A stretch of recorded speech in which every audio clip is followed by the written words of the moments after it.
Kia ora, g'day, welcome back once again, here with part 7 or 8, 7 I think, of my reaction to Mr. Chris VanSant, former Delta Force operator on the Sean Ryan Show. So let's jump back in.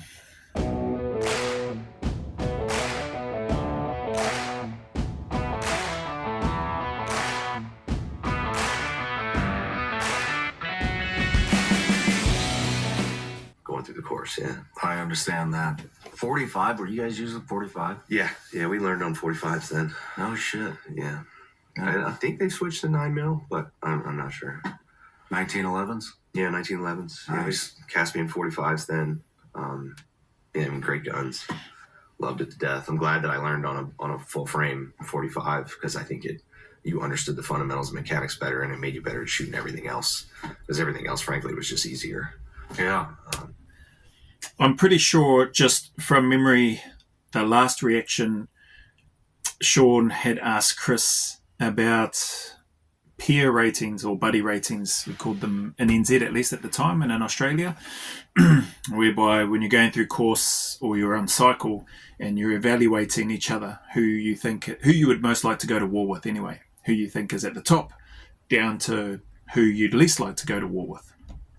And I think, from memory, that's what they had been talking about. I can't remember whether Chris said it was more the instructors that were evaluating during that process of them looking to get into Delta, and maybe their peer reviews or buddy ratings came later on. But it's interesting anyway, from what I can remember of it. I can't be bothered going back to have a look or have a listen, but I do seem to remember them having a chat about the buddy ratings and Sean talking about how humbling an experience it was, and that he'd been at the top and at the bottom. And yeah, I could imagine that that's pretty humbling. I don't personally know, or I don't know where I was or where I ranked in the buddy ratings with my peers.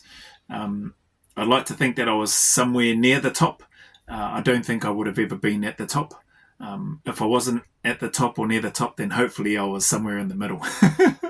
But those things are, yeah, they're an awesome tool to have to get a gauge of where you're at, and to also get an understanding of where your peers think that you're at. The problem, well, I shouldn't say problem, but the challenge with mine in NZ and in Australia is that as students, I never got to see the buddy ratings. I never got pulled aside and never had them laid out and by the instructor saying, here, this is where your peers think that you are.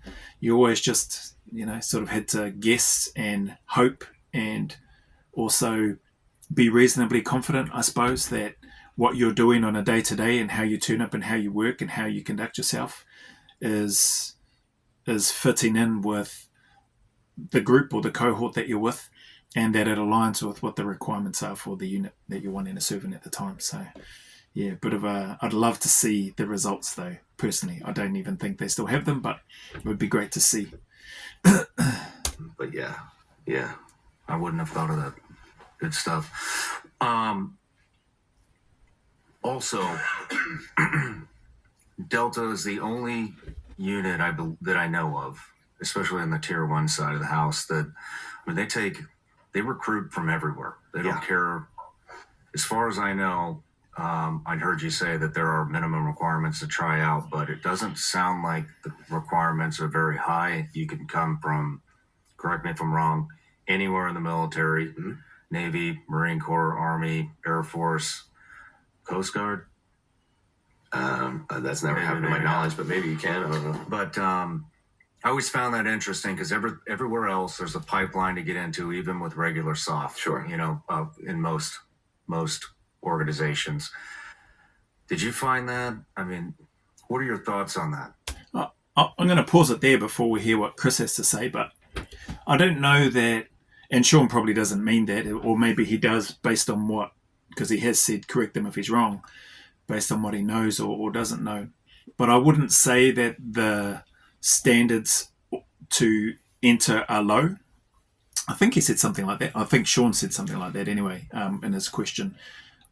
I would not expect the standards to be low. I'm pretty sure they've probably got some sort of, they would have minimum requirements from a physical perspective, probably as well as from I guess, aptitude and psychological evaluations.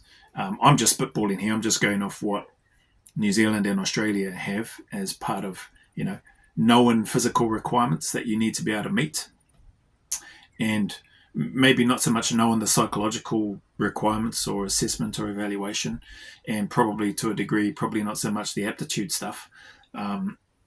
But in terms of those things being known, but I would imagine that that is part of the process to get into Delta Force. So, yeah, I wouldn't say that, and I don't know, but I wouldn't say that the standards or that the requirements aren't very high. I'd suspect that they're very high, and that you either meet those minimum requirements before you even get a look in to go on selection, or if you don't, then thanks for applying, but no, we're not accepting you at this time. The other part, which is cool, which again aligns with, from my understanding from the SAS side of things for New Zealand and Australia, is that Delta Force is open to whichever part of the Defence Force wants to come. And I think that's an important part because, I knew of and know of ex-Navy guys that have served in the unit and have served incredibly well. I know ex-Air Force guys, people that were Black Hawk pilots, and I think there might have even been a fast jet pilot, which is just, that's like next level, like as far as what goes on in my head anyway. But that's one of the great things about it. And then you've got civilians that are able to apply as well. Now, I don't know what the process is for civilians, but I would assume there's some sort of training and onboarding process that they have to go through before they get to step on the start line for selection. I haven't delved into that, and I don't know anybody close enough and personally enough that has gone the civilian route and gone all the way into the unit for me to be able to ask. Maybe one day I'll get that opportunity to speak with somebody that has, but I don't know anybody personally well enough to be able to sit down and have that conversation with them yet. It'd be interesting to hear what Chris has to say, but I think that's cool, in terms of having those different perspectives, different experiences from people that come from different walks of life, and particularly different parts of the Defence Force overall. You get a really cool mix, a different take on various situations and scenarios, whether it's missions, training, whether it's equipment, whether it's approaches on how to conduct certain tasks, and or even potential courses to help you be an overall better operator with regards to the work that you do. So anyway. And why did you think they do that? Why do I think they allow you to come from anywhere? Yeah. At the end of the day, your individual drive, your personal traits, your attributes, the way your mind works, I think are really what make the difference between a competent and solid operator and a guy that can't do the job. I think with the right mindset and the right individual, you can teach a monkey to shoot. It's just repetitive action. It's practice. It's over and over and over again. But a guy has to. I wouldn't want to be training a monkey to shoot. Mind you, some people might have felt like that, while they were trying to train me. Have the drive and the motivation. He has to have that personal thing inside him that makes him want to work that hard and be receptive to that training. So I think yes. From that perspective, I think two, you get pulling guys from all walks of life, for lack of a better term, I think gives you perspective from so many different angles, and they're all bringing something different to the table. And I had experiences with it later on in my career where I was working joint service stuff, where I was working with an Air Force guy or a SEAL or whatever. And there were things in their background and experience that they brought to the table that I had no clue about. Mm-hmm.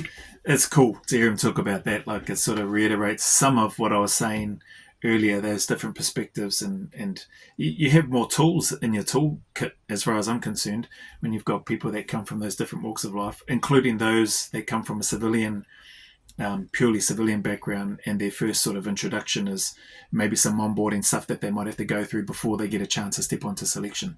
Like, depending on what stage of life they're at, usually they're probably a bit more mature. They bring a heck of a lot of, experience and knowledge outside, I suppose, the normal realm of what a soldier may have been sort of, I'd say, indoctrinated into, if that makes sense. So, yeah, it's cool to hear him talk about that. But also, I love what he mentioned, which I didn't mention in my earlier comment, the overall drive and the characteristics of the individual are what make the units as successful as they are. At least that's what I think anyway. And then the person's ability to be trained and taught the things that they need to be able to do to function and work well within that environment or within that organization or that unit, that will come about because of who they intrinsically are. That's my opinion anyway. You can have some, much like why there's big, like a massive Adonis-looking people that are shredded and look like, I suppose, people's vision of what a SF operator might look like, or they imagine one to be. Hence why those people may look the part, but often don't get through the first couple of days or the first 48 hours, and or struggle. So yeah, those characteristic traits, the person themselves, that drive, that unrelenting drive that they have, as he said, is what sets them apart. And then they're able to just be taught and absorb a heck of a lot of information and to be able to apply that effectively so that they can go and serve in that role. Anyway, because of that influence and that input, it made us collectively even better. So I think that was the unit philosophy early was, hey man, a guy might be a vehicle mechanic, but he has the aptitude and the drive and the intelligence to be trained to do all these other things. Well, now you end up with a dude at the other end of the pipeline that not only is an operator, but he can take apart and put back together an engine. Yeah, sorry to pause it again. That his comment there, man, just really made me think of my 2IC in Australia at the time, Kiwi. Well, that's his nickname anyway, short for his longer surname. I won't say his full name. But awesome guy. I'm pretty sure he was a vehicle mechanic by trade. So that's what jumped out at me when Chris mentioned that role. Like, it could be an admin, could be a pilot, could be an engineer, could be a vehicle mechanic, whatever. Infantry. But Huey was probably easily one of the best 2ICs in a patrol that I've ever had.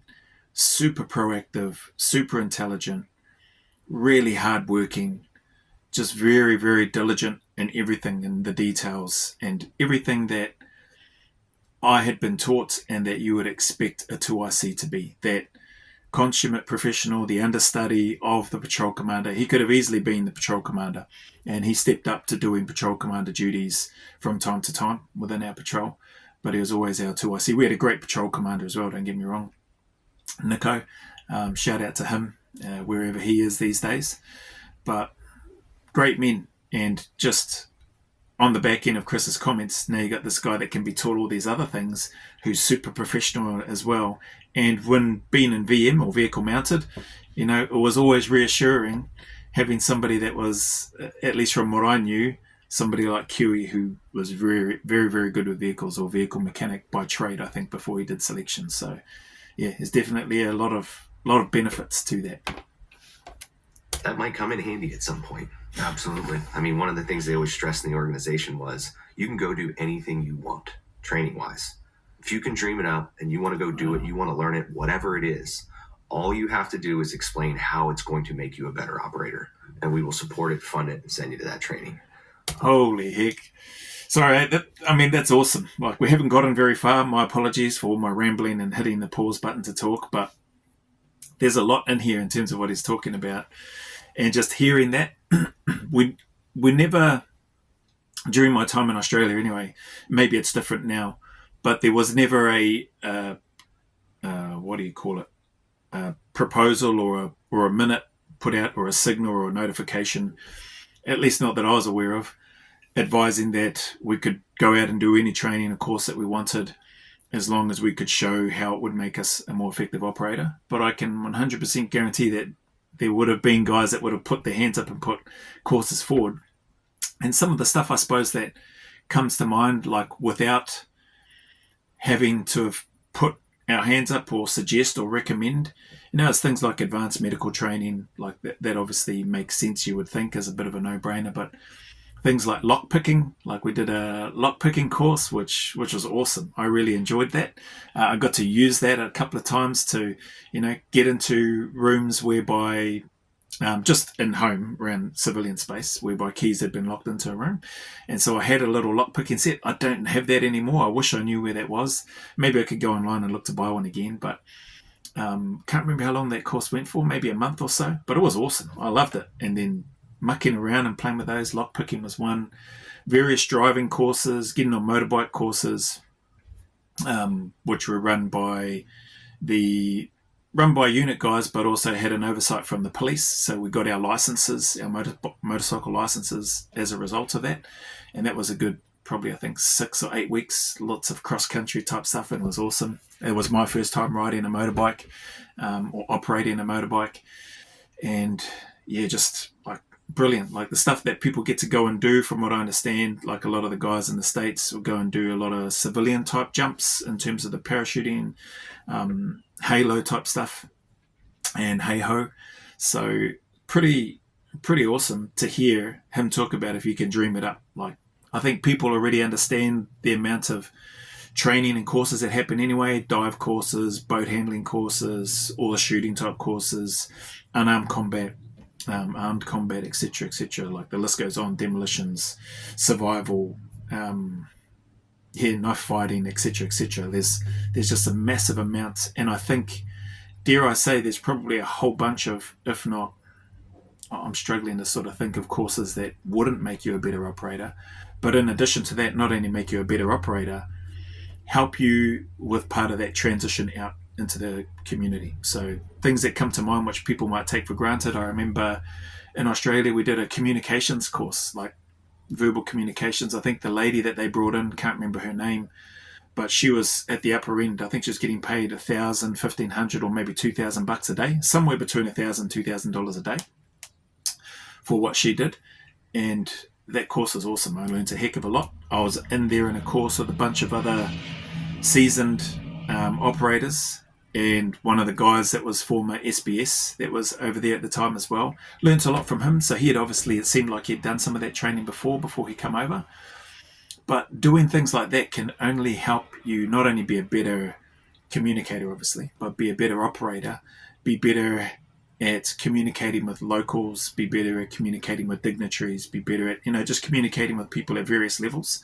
And I've definitely found that helpful for me, although I might not be great at it, but it's definitely helped me in those face-to-face moments where I've needed to stand and present in front of a room of senior executives to frontline coalface operators. And so I just love that they clearly have got a budget and resources to be able to allocate to that. I would have gladly sat and been working on business cases, proposals to present, to go and do different things to show how it would make us better operators. But I think at the same time, like I was mentioning earlier, it definitely helps with that transition out of the unit, out of the Defence Force in general, and into civilian life. That's my take anyway. And in peacetime, guys did crazy stuff all the time. Things that you would never think of. Going to a photography course, lockpick school, learn how to fly, whatever it was. If it made you a better operator and you could demonstrate that to command, they supported it. So I think that was the philosophy going in, was you're pulling people from all different walks of life, background, experience, training, and that could be beneficial down the road. That's awesome. Like, he just touched on some of the stuff there. When he said photography course, it just triggered my memory. Got to do they called it an ICAT course, image capture and transfer course, using the D1X cameras and all that sort of stuff. And going through that process, I think part of it was used not only in terms of covert surveillance and intelligence gathering, but getting the technical skill and all that sort of stuff with the use of the cameras. Now, I'm rubbish at using the camera these days. Like that, in the moment during that course, it was great, and there were minimum requirements about to do that. Not only capture the relevant information in detail, but then being able to transmit that so it gets to the other end, and then it can be used to formulate a plan and help with, potential attacks or whatever the case might be. So that definitely rung a bell. And then when he said about flying and that as well, I never did a flying course in the military, but when I got out, I've only got 32 minutes of flight time in a helicopter under my belt. I'm pretty sure I went to Jandakot over in Perth, just off my own back. I was ready out of the military by then, and I think they were, what are they, the R-32s or Romeo 32s, like a little bubble type thing with the propeller on top. And it was awesome. All up, I think we were in the air for maybe an hour, little over an hour. And I got to take the controls for about 32 minutes, which is cool. I was rubbish at hovering. Bloody hell, like that was near the end. And then I just had the simple job to try to keep us level and hover. I think the instructor was being kind when he said to me that's one of the hardest things, or it's typically one of the hardest things. I don't know if that's true or not. But what I know was I sucked at it. But it was awesome. Reason that I didn't carry on with it to look to go on and try to get a license is because it's got pretty expensive, eh? So if I was still in the unit, I would have, that's 100% fixed wing and chopper, I would have 100% put my hand up for, yep, I want to go do this course because this will make me a better operator because of X, Y, and Z. You know, if we're going in onto target, or if we're trying to get off target and the helicopter pilot goes down or gets injured or gets shot or whatever, being able to fly is going to be a pretty handy skill. So there's plenty of things you could try to put forward, I suppose, and submit to get your way onto a course like that, or courses. But yeah, well, in New Zealand and Australia at the time, I don't know if they have the budget or the resources. They probably, I would say they probably have the appetite for it. But yeah, resource-wise, probably maybe a bit hard. Who knows? I don't know what it's like these days. But yeah, and cool. Heard him mention lockpicking as well. It's definitely skills that can be used. Yeah, I hope nobody's taken that as a hit on the unit. It's just always found it fascinating that, you know, it is arguably, subjectively, whatever you want to call it, one of the most capable unit in the fucking world. And there is no standard. They don't care how much combat experience you had. They don't care what unit you came from. It's I mean, they know what the fuck they're looking for. That's for damn sure. And if they did have those stipulations to get in, then look at all the gems that they have, including yourself. I mean, there's a baseline, right? Like minimum time and service requirement, minimum rank. Those are kind of the admin ones. Minimum physical fitness standards. You know, you have to do X on your physical evaluation, whatever that is, and then you have to do an 18-mile road march in a certain amount of time. Like, there's a few precursors. Okay. IQ testing is another part of the equation, where if you're just dumb, it's just not happening. You have to score fairly well on your... Sorry, it just makes me laugh when he said that. I love the way he just come out and said that so bluntly as well. Like, if you're just dumb, it's just not happening. If there were times where I was ever really concerned about selection, it was before I got on selection. And it was to do with the psychological evaluation and aptitude testing. Like, I never considered, and I still don't consider myself very smart or intelligent. Like, more pragmatic and practical in terms of how I look at things and view things and maybe approach things.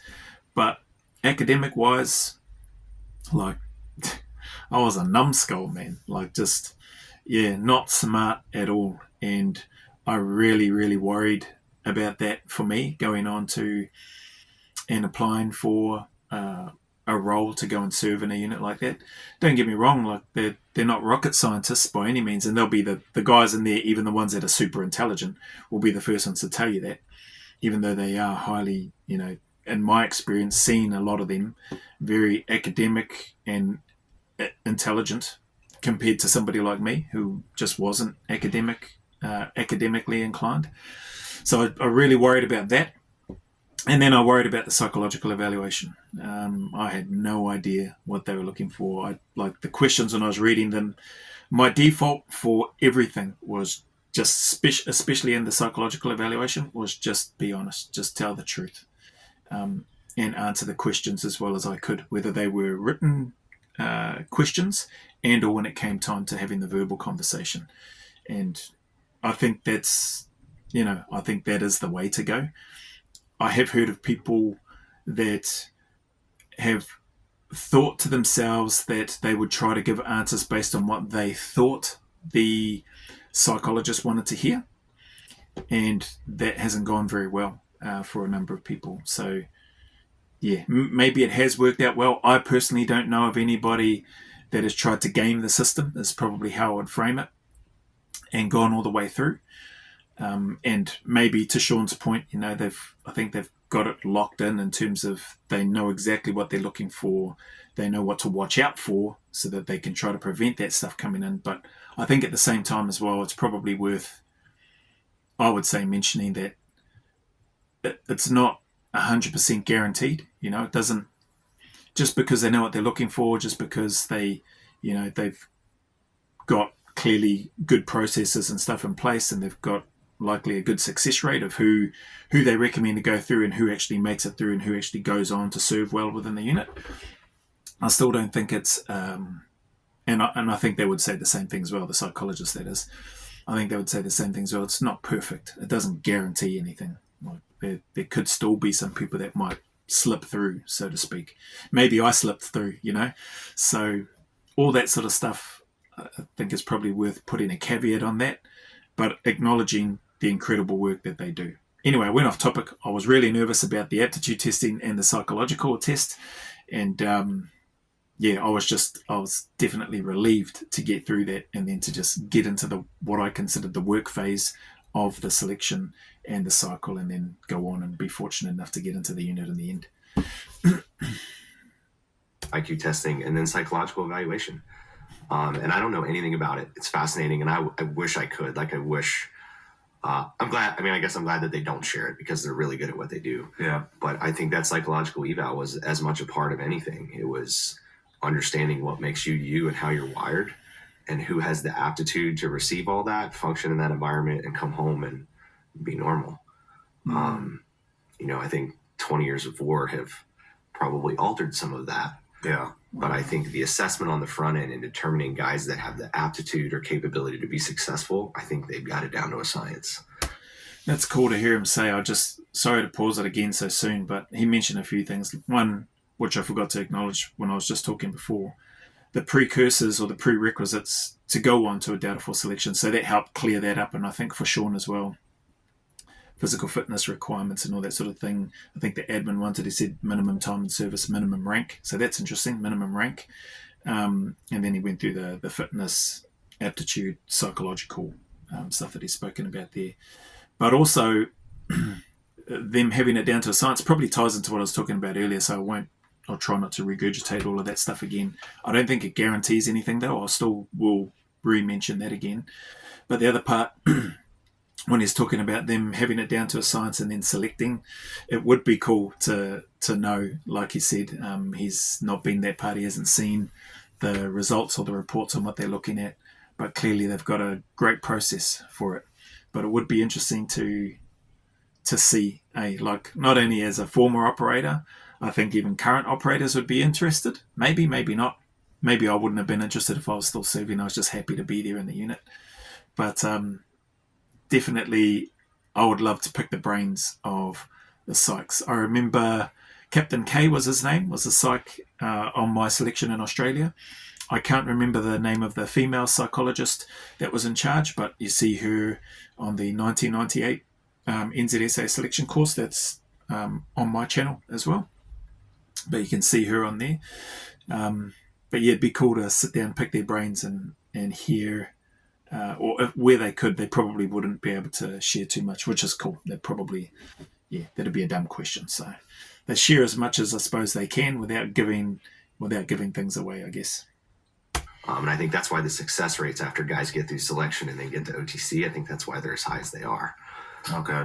Not to say that things don't happen after that. There's tons of guys that wash out after they're assigned a squadron. They might get through all those wickets and get to a team, and environments that you hadn't been exposed to even in OTC now happen, and you're just not the guy for the job, or sometimes personalities just flat out don't click. Yeah. That's cool. I'm going to wrap this up here because that's nearly 30 minutes. But yeah, I love what he shared there. He's brought up a lot of really cool stuff, which aligns with, I suppose, similarities to a degree in terms of my time and experience from the New Zealand process, selection and cycle only, and then the Australian process, selection, cycle, and then going on and having the the privilege and the honour to serve within the regiment. Very cool. A lot of similarities. But anyway, sorry I didn't get through much because most of this video is me rambling on and talking about stuff that he was talking about, or even talking about stuff that he hadn't spoken about until later. But I appreciate your time and sticking around anyway, if you stuck around this long. If you didn't, because you got hoha and fed up, oh well. Thanks for stopping by anyway and putting up for as long as you could before you left. Appreciate you stopping by. And yeah, that being said, man, the message is always the same. To anybody out there struggling, going through difficult times, hard times, challenges, which, you know, you may be, or you may know somebody that is, or we eventually all will be at some time. Man, all I can say is super important, based on my experience, to keep turning up, keep staying in the fight, to put one foot in front of the other and take one day at a time. To know and trust that things can do and will get better if you want them to, but we do have to want them to. Doesn't make it any easier. It sucks, man. It's miserable. It's lonely. It can be desperate in some situations for some people at times. But yeah, just try to keep turning up. Whatever it is that you need to do. If you need to talk to somebody, if you need to go and blow off some steam, punch a bag, if you need to go and do some exercise, whatever it is, go for a swim, go for a bike, go for a run, go into the gym and lift. If there's stuff that you need to do to help you regulate, reset back to where you want to be, then do those things. It's okay to not be okay. But yeah, just reach out and do something about it. Anyway, that being said, as always, go always a little further. Remember, who dares wins and who cares wins. And until the next video, there is a big mana wave coming from me to you, filled with my aroha, respect, appreciation and gratitude for you all.